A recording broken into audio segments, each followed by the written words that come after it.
ਤੇ ਜਦੋਂ ਵੀ ਆਪਾਂ ਅਰਦਾਸ ਕਰਦੇ ਆਂ ਤੇ ਉਹਨਾਂ ਮਹਾਨ ਸ਼ਹੀਦਾਂ ਨੂੰ ਯਾਦ ਕਰਦੇ ਜਿਨ੍ਹਾਂ ਨੇ ਮੌਤ ਦਾ ਸਹਿਮ ਡਰ ਅੰਦਰੋਂ ਖਤਮ ਕੀਤਾ ਹੋਇਆ ਸੀ ਤੇ ਗੁਰੂ ਦੇ ਪ੍ਰਤੀ ਇੰਨਾ ਉਹਨਾਂ ਦਾ ਪ੍ਰੇਮ ਸੀ ਕਿ ਉਹਨਾਂ ਨੇ ਆਪਾ ਕੁਰਬਾਨ ਕਰ ਦਿੱਤਾ। ਜਦੋਂ ਵੀ ਸਿੱਖ ਅਰਦਾਸ ਕਰਦਾ ਹੈ ਨਾ, ਉਦੋਂ ਹੀ ਆਪਾਂ ਬਚਨ ਪੜ੍ਹਦੇ ਹਾਂ, ਜਿਨ੍ਹਾਂ ਸਿੰਘਾਂ ਸਿੰਘਣੀਆਂ ਨੇ ਧਰਮ ਹੇਤ ਸੀਸ ਦਿੱਤੇ, ਬੰਦ ਬੰਦ ਕਟਾਏ, ਖੋਪਰੀਆਂ ਲੁਹਾਈਆਂ, ਚਰਖੀਆਂ ਤੇ ਚੜੇ ਆਰਿਆਂ ਨਾਲ ਚਰਾਏ ਗਏ, ਗੁਰਦੁਆਰਿਆਂ ਦੀ ਸੇਵਾ ਲਈ ਕੁਰਬਾਨੀਆਂ ਕੀਤੀਆਂ, ਧਰਮ ਨਹੀਂ ਹਾਰਿਆ, ਸਿੱਖੀ ਕੇਸਾਂ ਸਵਾਸਾਂ ਨਾਲ ਨਿਭਾਈ, ਤਿਨਾਂ ਦੀ ਕਮਾਈ ਦਾ ਧਿਆਨ ਧਰ ਕੇ ਖਾਲਸਾ ਜੀ ਬੋਲੋ ਜੀ ਵਾਹਿਗੁਰੂ।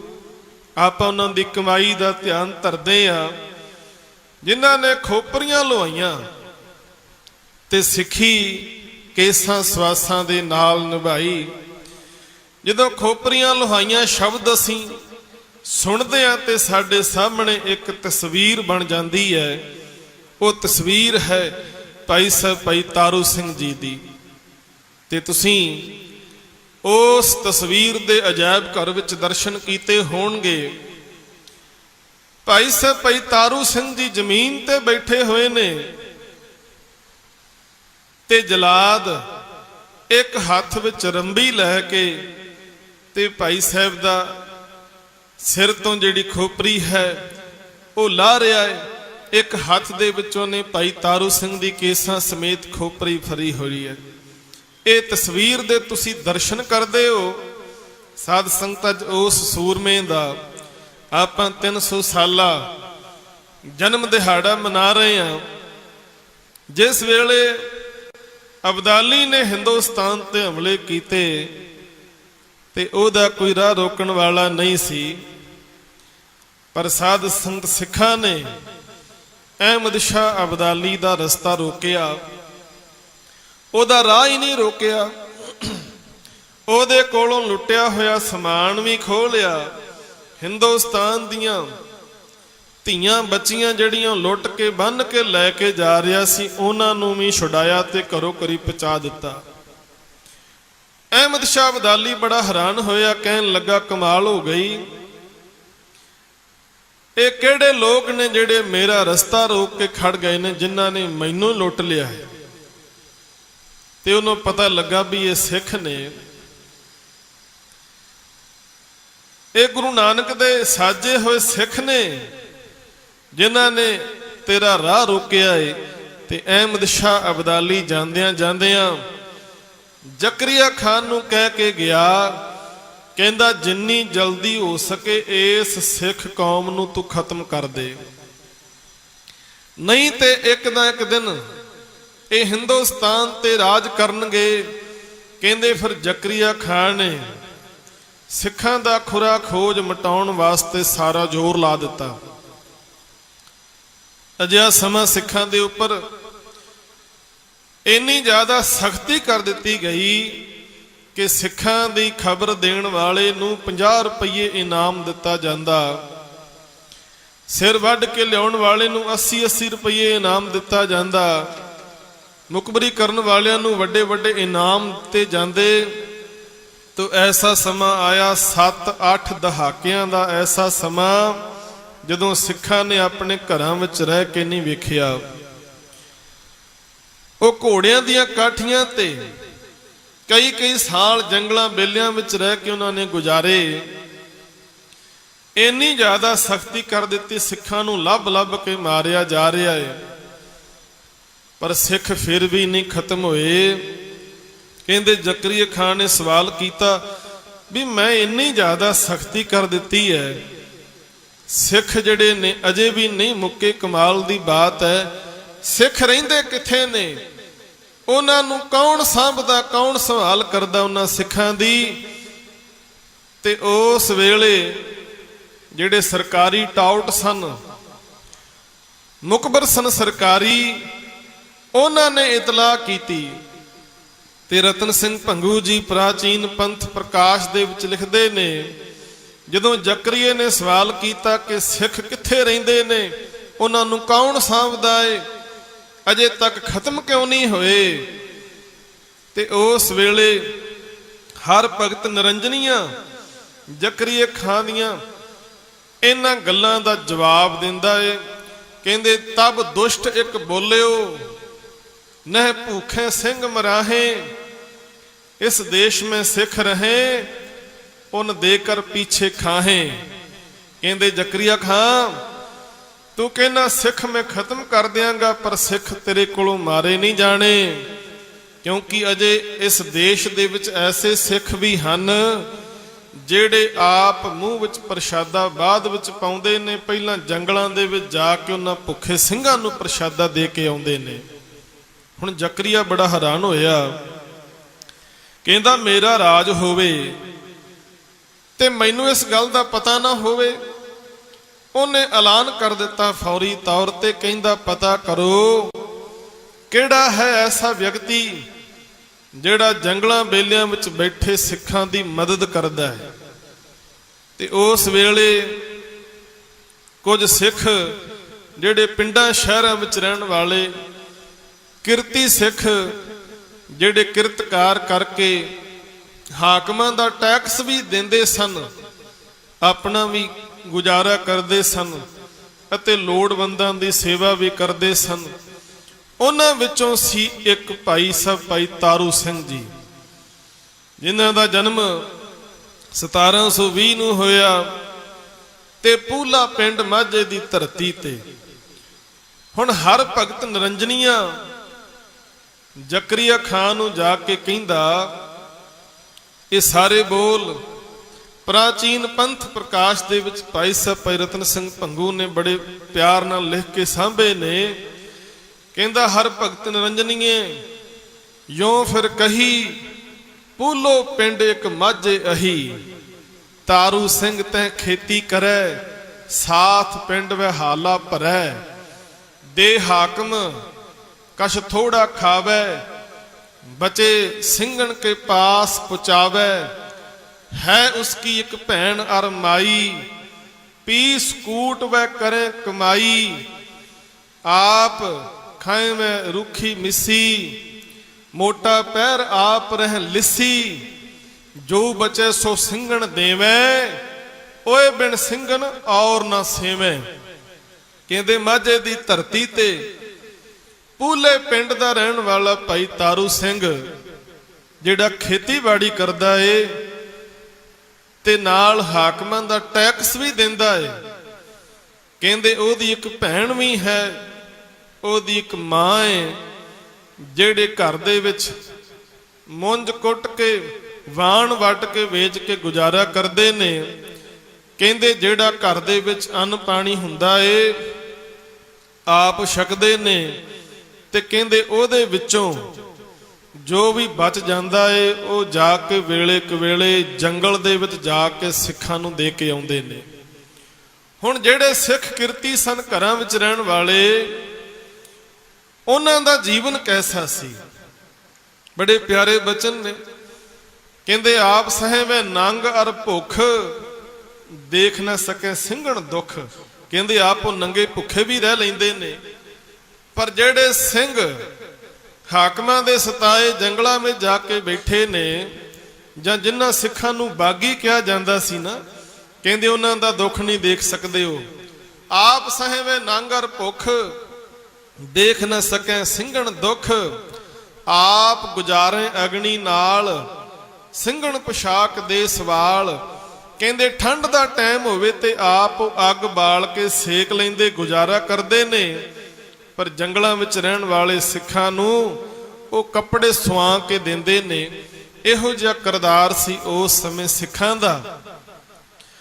ਹੁਣ ਹਰ ਭਗਤ ਨਿਰੰਜਨੀਆਂ ਜ਼ਕਰੀਆ ਖਾਨ ਨੂੰ ਭਾਈ ਸਾਹਿਬ ਭਾਈ ਤਾਰੂ ਸਿੰਘ ਦੇ ਬਾਰੇ ਦੱਸ ਰਿਹਾ ਹੈ। ਕਹਿੰਦੇ ਜੋ ਬਚੇ ਸੋ ਸਿੰਘਣ ਦੇਵੇਂ, ਓਏ ਬਿਨ ਸਿੰਘਣ ਔਰ ਨਾ ਸੇਵੇਂ, ਬਾਂਗ ਸਲਾਤ ਮਿਲ ਮੂੰਦੇ ਕਾਨ, ਬਾਂਗ ਸਲਾਤ ਸੁਣ ਮੂੰਦੇ ਕਾਨ, ਰੋਟ ਸ਼ੀਰਨੀ ਪੀਰ ਨਾ ਖਾਨ, ਸ਼ਬਦ ਚੌਂਕੀ ਗੁਰ ਆਪਣੇ ਕੀ ਕਰੈ, ਵੋ ਮਰਨੇ ਤੇ ਨੈਕ ਨਾ ਡਰੈ। ਕਹਿੰਦੇ ਕੇਵਲ ਆਪਣੇ ਗੁਰੂ ਕਾ ਸ਼ਬਦ ਪੜ੍ਹਦੇ ਨੇ, ਹੋਰ ਕਿਸੇ ਧਰਮ ਕਰਮ ਵਿੱਚ ਵਿਸ਼ਵਾਸ ਨਹੀਂ ਰੱਖਦੇ। ਤੇ ਨਾਲ ਉਹਨਾਂ ਨੇ ਆਖਿਆ, ਕਹਿੰਦੇ ਮੌਤ ਦਾ ਭੈ ਸਿੱਖਾਂ ਦੇ ਅੰਦਰ ਨਹੀਂ, ਕਿਉਂਕਿ ਉਹਨਾਂ ਨੇ ਇਹ ਸਬਕ ਪੜਿਆ ਹੋਇਆ ਹੈ, ਪਹਿਲਾਂ ਮਰਨ ਕਬੂਲ जीवन की छड़ आस, हो सबना की रेन का तो आओ हमारे पास। कहते मौत का भै उन्हां अंदर नहीं, शब्द चौंकी गुर अपने की करे, वो मरने ते नैक ना डरे, गंगा जमुना निकट ना जावे, अपने गुर की छपड़ी नहावे। छपड़ी तो भाव सरोवर, कहते अपने गुरु साहिबाना दे बनाए सरोवर विच इशनान करते ने, होर किसे तीर्थ ते नहीं जाते। जगन्नाथ को टुंडा आखै, राम कृष्ण को जाप ना भाखै। कहते केवल गुरु दा दिता शब्द पढ़ते ने, होर किसे धर्म कर्म विच नहीं पैंदे, होर कोई मनमती पूजा नहीं करते सिख। ये सिखां दे किरदार दी गल हो रही है। ते फिर कहन लगे, रात तुरै दिन बह रहें, तुरकन आँख बचाए, सिर पर पंड उठाए कै सिंगण पास पुचाए। कहते रात नूं सफर करते ने ते तुरकां तो अख बचा के दिन दे वेले छुप के बैठे रहिंदे ने।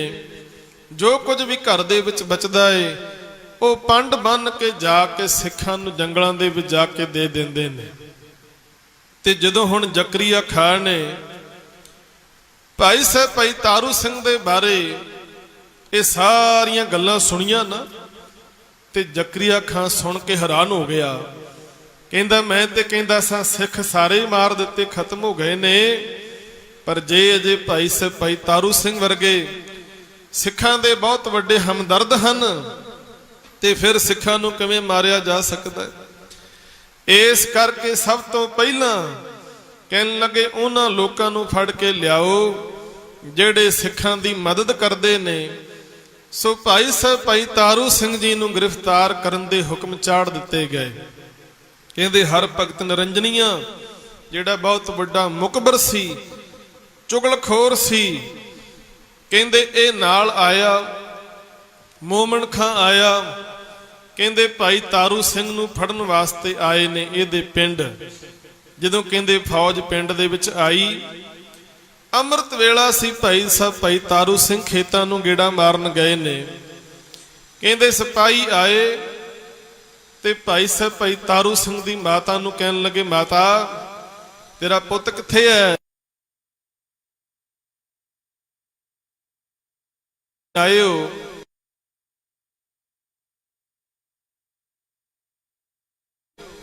पर मेरे पुੱਤ दा कसूर की है, मैनूं इह ते दस दिओ।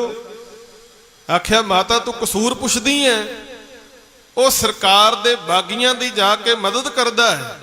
ते बादशाह ने तारू सिंह नूं फड़न दे हुक्म दिते ने, असीं फड़ के जाके जकरिया खान दे पेश करना है। ते मां दा दिल वेखो, कहंदी कोई गल नहीं, तारू सिंह किहड़ा किते भज चलिया है, फड़ लिया जे, पहलां बैठ के लंगर पानी प्रशादा पानी चाह पानी छको। कहंदे वो हैरान हो गए। कहंदे वेखो ये सिख दा किरदार है, जदों प्रशादा पानी तैयार होवे उस समय कोई दुश्मन भी आ जाए ते ओनू भी प्रशादे पानी वास्ते बेनती कीती जांदी भी बैठ के छको। कहन लगे उन्होंने भाई तारू सिंह नूं जाके गिरफ्तार कर लिया खेतां दे विचों। भाई तारू सिंह दी भैण दी गिरफ्तारी भी हुई, जिहड़ी पढ़ाने पिंड दे सारे लोकां ने इकट्ठे होके कुछ माया दे के भाई तारू सिंह दी भैण नूं छुड़ा लिया, माता नूं छुड़ा लिया। उन्हां लोकां ने यह भी कोशिश की कि इन्हां सिपाहियां दा मुकाबला करके भाई तारू सिंह नूं भी छुड़ा लिया जाए। भाई तारू सिंह ने मना कर दिता, कहन लगे नहीं, मैनूं तुसीं जाणदे हो, जे अज तुसीं मैनूं छुड़ा लोगे कल नूं ये फौजां दुगणियां तिगणियां होर चढ़ के आउणगियां, पिंड वालियां दा नुकसान होएगा। इस करके माता ते भैण दा ध्यान रखियो ते मैनूं तुसीं जाणदे हो। कहंदे भाई साहब भाई तारू सिंह दी सिपाहियां दे नाल लाहौर पहुंच गए। जकरिया खान दे जाके पेश किया गया। ਜ਼ਕਰੀਆ ਖਾਂ ਵੇਖ ਕੇ ਹੈਰਾਨ ਹੋਇਆ। 25 ਕੁ ਵਰਿਆਂ ਦਾ ਇੱਕ ਨੌਜਵਾਨ ਹੈ, ਜਿਹਦੇ ਅੰਦਰ ਹਕੂਮਤ ਦਾ ਕੋਈ ਭੈ ਨਹੀਂ, ਗੁਰੂ ਪ੍ਰਤੀ ਇੰਨਾ ਪ੍ਰੇਮ ਹੈ, ਸਿੱਖਾਂ ਦੀ ਮਦਦ ਕਰਨ ਵਾਲਾ ਇਹ ਨੌਜਵਾਨ ਜਦੋਂ ਜ਼ਕਰੀਏ ਦੇ ਪੇਸ਼ ਕੀਤਾ ਗਿਆ ਤੇ ਜ਼ਕਰੀਆ ਖਾਂ ਕਹਿੰਦਾ, ਨੌਜਵਾਨਾ ਤੂੰ ਬਹੁਤ ਵੱਡਾ ਅਪਰਾਧੀ ਹੈ, ਸਿੱਖਾਂ ਦੇ ਬਾਗੀਆਂ ਦੀ ਤੂੰ ਮਦਦ ਕਰਦਾ ਹੈ। ਤੇ ਭਾਈ ਤਾਰੂ ਸਿੰਘ ਜੀ ਦੇ ਬਚਨ ਸਨ, ਕਹਿੰਦਾ ਸਾਡੇ ਗੁਰੂ ਨੇ ਸਾਨੂੰ ਦੱਸਿਆ ਕਿਰਤ ਕਰੋ, ਨਾਮ ਜਪੋ ਤੇ ਵੰਡ ਕੇ ਛਕੋ। ਕਹਿੰਦਾ ਮੇਰੇ ਘਰ ਲੰਗਰ ਪਾਣੀ ਤਿਆਰ ਹੁੰਦਾ ਹੈ ਤੇ ਕੋਈ ਵੀ ਬੰਦਾ ਕਿਸੇ ਵੀ ਟਾਈਮ ਆ ਜਾਏ, ਅਸੀਂ ਪ੍ਰਸ਼ਾਦਾ ਛਕਾਈਦਾ, ਅਸੀਂ ਕਦੇ ਕਿਸੇ ਨਾਲ ਵਿਤਕਰਾ ਨਹੀਂ ਕੀਤਾ, ਅਸੀਂ ਤੇ ਗੁਰੂ ਦੇ ਸਿਧਾਂਤਾਂ ਤੇ ਪਹਿਰਾ ਦੇ ਰਹੇ ਹਾਂ। ਤੇ ਜ਼ਕਰੀਆ ਖਾਂ ਕਹਿੰਦਾ ਤੂੰ ਬੜਾ ਮਾਣ ਕਰਦਾ ਆਪਣੇ ਆਪ ਤੇ। ਕਹਿੰਦਾ ਵੇਖ ਮੈਂ ਸਿੱਖਾਂ ਦਾ ਖੁਰਾ ਖੋਜ ਮਿਟਾ ਦੇਣਾ, ਛੱਡਣਾ ਨਹੀਂ ਕੱਖ ਵੀ ਸਿੱਖਾਂ ਦਾ। ਤੇ ਅੱਜ ਟਾਵੇਂ ਟਾਵੇਂ ਸਿੱਖ ਰਹਿ ਗਏ ਨੇ, ਕਹਿੰਦੇ ਉਹ ਵੀ ਫੜ ਕੇ ਖਤਮ ਕਰ ਦਿਆਂਗਾ। ਤੇ ਜ਼ਕਰੀਆ ਖਾਂ ਕਹਿੰਦਾ ਸਿੱਖਾਂ ਦੇ ਕੋਲ ਰਹਿ ਕੀ ਗਿਆ ਹੈ? ਕਹਿੰਦੇ ਸਾਰਾ ਕੁਝ ਮੈਂ ਤਬਾਹ ਕਰ ਦਿੱਤਾ ਹੈ। ਤੇ ਉਸ ਵੇਲੇ ਜ਼ਕਰੀਆ ਖਾਂ ਨੇ ਇੱਕ ਟੀਚਰ ਕੀਤੀ ਸਿੱਖਾਂ ਦੇ ਬਾਰੇ, ਕਿਉਂਕਿ ਸਿੱਖ ਜੰਗਲਾਂ ਵਿੱਚ ਰਹਿੰਦੇ ਸਨ, ਨਾ ਸਿੱਖਾਂ ਕੋਲ ਚੰਗੇ ਘੋੜੇ ਨੇ, ਨਾ ਚੰਗੇ ਤਨ ਤੇ ਬਸਤਰ ਨੇ, ਨਾ ਚੰਗੇ ਹਥਿਆਰ ਨੇ ਸਿੱਖਾਂ ਦੇ ਕੋਲ।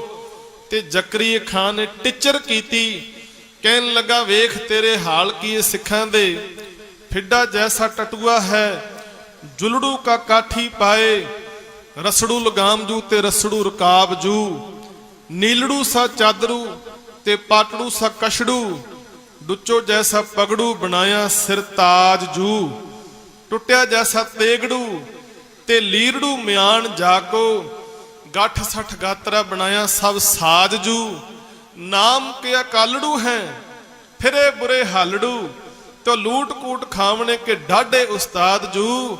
ਕਹਿੰਦਾ ਵੇਖ ਅੱਜ ਇਹ ਹਾਲ ਤੇ ਸਿੱਖਾਂ ਦੀ, ਉਹਨਾਂ ਕੋਲ ਘੋੜੇ ਚੰਗੇ ਨਹੀਂ, ਤਨ ਤੇ ਬਸਤਰ ਚੰਗੇ ਨਹੀਂ, ਟੁੱਟੀਆਂ ਕਿਰਪਾਨਾਂ ਲੈ ਕੇ ਘੁੰਮ ਰਹੇ ਨੇ।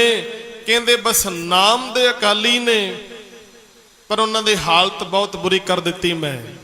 ਜਦੋਂ ਟੀਚਰ ਕੀਤੀ ਨਾ, ਉਸ ਵੇਲੇ ਭਾਈ ਤਾਰੂ ਸਿੰਘ ਨੇ ਬੜੀ ਜੁਰਤ ਦੇ ਨਾਲ ਜ਼ਕਰੀਏ ਦੇ ਸਾਹਮਣੇ ਜਵਾਬ ਦਿੱਤਾ। ਕਹਿਣ ਲੱਗੇ ਜ਼ਕਰੀਆ ਖਾਂ ਕਿਤੇ ਐਵੇਂ ਭੁਲੇਖੇ ਵਿੱਚ ਨਾ ਰਹੀਂ, ਇਹ ਸਿੱਖ ਕੌਮ ਉਹ ਹੈ ਜੋ 10ਵੇਂ ਪਾਤਸ਼ਾਹ ਨੇ ਸਾਜੀ ਹੈ, ਇਹ ਖਾਲਸੇ ਦੀ ਸਾਜਨਾ ਮੇਰੇ ਸਤਿਗੁਰੂ ਨੇ ਕੀਤੀ ਹੈ। ਇੱਕ ਸਮਾਂ ਆਏਗਾ ਜਿਨ੍ਹਾਂ ਕੋਲ ਚੰਗੇ ਘੋੜੇ ਨਹੀਂ, ਤਨ ਤੇ ਬਸਤਰ ਨਹੀਂ, ਉਹ ਦਿੱਲੀ ਤੇ ਰਾਜ ਕਰਨਗੇ। ਉਸ ਸਮੇਂ ਬੜੀ ਜੁਰਤ ਦੇ ਨਾਲ ਬੋਲ ਆਖੇ, ਕਹਿਣ ਲੱਗੇ ਦਿੱਲੀ ਤਖਤ ਪਰ ਬਹੇਗੀ आप गुरु की फौज, छतर चुलेंगे शीस पे, खूब करेगी मौज, राज करेगा खालसा, आकी रहे ना कोए, ख्वार होए सब मिलेंगे, बचे शरण जो होए। जदों बचन आखे ते ਜ਼ਕਰੀਏ ਨੂੰ ਅੱਗ ਲੱਗ ਉੱਠੀ। ਕਹਿਣ ਲੱਗਾ ਤੂੰ ਸਿੱਖਾਂ ਦੇ ਰਾਜ ਦੀ ਗੱਲ ਕਰਦਾ ਹੈ, ਮੈਂ ਸਿੱਖਾਂ ਦਾ ਖੁਰਾ ਖੋਜ ਮਿਟਾ ਕੇ ਸਾਹ ਲਵਾਂਗਾ। ਤੇ ਕਹਿੰਦਾ ਤੈਨੂੰ ਵੀ ਮੈਂ ਹੁਣ ਮੁਸਲਮਾਨ ਬਣਾ ਦਿਆਂਗਾ, ਤੈਨੂੰ ਵੀ ਮੈਂ ਸਿੱਖ ਨਹੀਂ ਰਹਿਣ ਦੇਣਾ। ਜੇ ਤੂੰ ਆਪਣੀ ਜਾਨ ਬਚਾਉਣੀ ਏ ਤੇ ਹੁਣੇ ਮੁਸਲਮਾਨ ਹੋ ਜਾ। ਭਾਈ ਤਾਰੂ ਸਿੰਘ ਕਹਿਣ ਲੱਗਾ ਜ਼ਕਰੀਏ ਨੂੰ, ਕਹਿੰਦਾ ਮੁਸਲਮਾਨ ਬਣ ਕੇ ਜੇ ਮੌਤ ਤੋਂ ਬਚਿਆ ਜਾ ਸਕਦਾ ਹੈ ਤਾਂ ਮੈਂ ਦੇਰੀ ਨਹੀਂ ਲਾਉਣੀ। ਜੇ ਮੁਸਲਮਾਨ ਬਣ ਕੇ ਵੀ ਮੌਤ ਆਵੇਗੀ ਤਾਂ ਮੈਂ ਗੁਰੂ ਤੋਂ ਬੇਮੁਖ ਹੋ ਕੇ ਮਰਨਾ ਨਹੀਂ ਚਾਹੁੰਦਾ। ਇਹ ਗੱਲ ਸਾਧ ਸੰਗਤ ਬਹੁਤ ਵੱਡੀ ਹੈ। ਗੁਰੂ ਤੋਂ ਬੇਮੁਖ ਹੋ ਕੇ ਮਰਨਾ, ਕਹਿੰਦੇ ਕਿਤੇ ਵੀ ਢੋਈ ਨਹੀਂ ਮਿਲੇਗੀ। ਮੈਂ ਗੁਰੂ ਕੇ ਸਨਮੁਖ ਰਹਿ ਕੇ ਆਪਣੀ ਸ਼ਹਾਦਤ ਦੇ ਦੇਵਾਂਗਾ, ਪਰ ਕਦੇ ਵੀ ਸਿੱਖੀ ਨਹੀਂ ਤਿਆਗਾਂਗਾ। ਇਹਨੂੰ ਕਹਿੰਦੇ ਸਿੱਖੀ ਕੇਸਾਂ ਸਵਾਸਾਂ ਨਾਲ ਨਿਭਾਉਣੀ, ਇੰਨਾ ਪ੍ਰਣ ਇੰਨਾ ਸਿਦਕ ਸੀ ਉਹਦਾ। ਜਦੋਂ ਵਾਰ-ਵਾਰ ਸਿੱਖੀ ਦੀ ਗੱਲ ਕੀਤੀ ਤੇ ਕਹਿਣ ਲੱਗਾ ਤੈਨੂੰ ਸਿੱਖ ਹੋਣ ਤੇ ਬੜਾ ਮਾਣ ਹੈ, ਤੇਰਾ ਮੈਂ ਹੁਲੀਆ ਵਿਗਾੜ ਦੇਣਾ, ਤੇਰੇ ਕੇਸ ਕਤਲ ਕਰ ਦਿਆਂਗਾ। ਤੇ ਭਾਈ ਤਾਰੂ ਸਿੰਘ ਨੇ ਆਖਿਆ ਜਿੰਨੀ ਦੇਰ ਸਵਾਸ ਚੱਲਦੇ ਨੇ ਮੈਂ ਇਹ ਕੇਸ ਨਹੀਂ ਕਤਲ ਹੋਣ ਦਿਆਂਗਾ, ਕੇਸ ਗੁਰੂ ਕੀ ਮੋਹਰ ਹਨ, ਮੋਹਰ। ते कहन लगा तेरे केस जेड़े तू गुरु की मोहर कहना है ना। जकरिया हकूमत दे नशे विच आके कहंदा मैं तेरे सिर दे विच छितर मार मार के ना कहंदा तेरे केस उड़ा दियांगा सिर दे। ते भाई तारू सिंह ने उस वेले आख्या जकरिया ये ते समय दसेगा किहदियां जुत्तियां किहदे सिर विच पैंदियां ने, ये ते समा दसेगा। कहंदे भाई तारू सिंह दे उपर बड़ा तशद्दद ढाया गया ते जिस वेले तशद्दद कीता जा रहा सी, जिम जिम सिंह को तुरक सतावे तिम तिम सिंह मुख लाली आवे। कहंदे जिवें जिवें तशद्दद ढाउंदे ने उवें उवें भाई तारू सिंह विच जोश पैदा हो रहा है। बाणी दा जाप करदे ने, अंदर जोश पैदा हो गया। इन्ना उच्चा सुच्चा सिदक ते सबर है सूरमे दा। कहंदे बड़े लालच ते डरावे दिते गए, झुके नहीं भाई तारू सिंह। आखिरकार यह फैसला किया गया कि भाई तारू सिंह दी खोपरी केसां दे समेत उतार दिती जावे। भाई साहब भाई तारू सिंह जी अडोल बैठे ने, रता भी डर नहीं अंदर। कहंदे जलाद आए, उन्होंने अपनियां रंबियां तिखियां करनियां शुरू कर दित्तियां ते भाई तारू सिंह ने बाणी दा पाठ पढ़ना शुरू कर दिता। कहंदे जेड़े जलाद सन उन्होंने भाई तारू सिंह दे मत्थे तो लैके पिछे धौण वाले पासे टक लाने शुरू कर दिते। भाई तारू सिंह जी अडोल बैठे हुए ने ते इको ही मन दे विच भावना है, सिर जावे तां जावे मेरा सिखी सिदक ना जावे। कहंदे सिर तो लैके पिछे धौण तक टक लाए, खब्बे पास्यों फिर सज्जे पास्यों चार चफेरियों टक ला के कहंदे जलाद ने भाई तारू सिंह दी केसां समेत खोपरी जिहड़ी सी सिर तो अलग कर दिती। भाई तारू सिंह इन्ना कष्ट सहार के अडोल बैठे हुए ने। कहंदे भाई तारू सिंह नूं किले दे नाल खाई दे विच सुट दिता गया। जदों सुट दिता गया ते जकरिया खां सोचदा सी कि जानवर कीड़े मकौड़े भाई तारू सिंह नूं खा के खत्म कर देणगे। भाई तारू सिंह 22 दिन अडोल उथे बैठे रहे, बाणी दा पाठ करते रहे। जकरिए नूं कीती दा फल भुगताउण दे लई मालक ने विध बनाई। जकरिए नूं पेशाब दा बन पै गया, बड़ा इलाज कराया, बड़ा दुखी है। आखिरकार आख्या कि तू एक करनी वाले गुर सिख उपर जुल्म ढाया है, इस करके तेनू रोग लग गया। जे गुर सिख चाहे तो तेनू बख्श सकता है। भाई तारू सिंह दे कोल सिखां ने जाके बेनती की ते भाई तारू सिंह ने आख्या मैं कोई भी फैसला नहीं दे सकता, ये फैसला हुण पंथ करेगा कि जकरिए नाल की सलूक किया जाए। जदों सिख पंथ दे कोल पहुंचे तो उन्होंने फैसला किया कि भाई तारू सिंह दी जुत्ती जकरिए दे सिर विच मारो ते तां आराम आएगा। कहंदे भाई तारू सिंह दीयां जुत्तियां लिया के जकरिए दे सिर विच मारियां ते जकरिया कहंदा मैनूं आराम मिलदा है, होर मारो। इन्नियां जुत्तियां मारियां कि पापी भाई तारू सिंह दीयां जुत्तियां खा के नरकां दी गड्डी चढ़ गया। ते भाई तारू सिंह नूं आके खबर दित्ती कि जकरिया जहानों कूच कर गया है।